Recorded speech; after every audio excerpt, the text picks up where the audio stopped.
ख़बर है नाज़रीन तव्हां घोटकी में शेयर क्यों पिया। घोटकी के पब्लिक पार्क में सालाना जश्न ईद मिलादुन्नबी सल्लल्लाहु अलैहि वसल्लम हक़ भाउ कॉन्फ्रेंस ज़ेर सदारत नाज़िम आला अहले सुन्नत पाकिस्तान जमातुल सालिहीन जे मरकज़ी रहनुमा हज़रत मोहम्मद ख़ालिद सुल्तानुल क़ादरी बाहुजन कई है।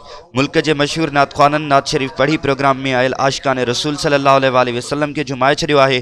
ख़ुसूसी खिताब नाज़िम आला जमात अहले सुन्नत पाकिस्तान अमीर जमातुल सालिहीन पाकिस्तान मुर्शिद साईं साहिबजादा पीर मोहम्मद ख़ालिद क़ादरी सरवरी बाहू खिताब किया है।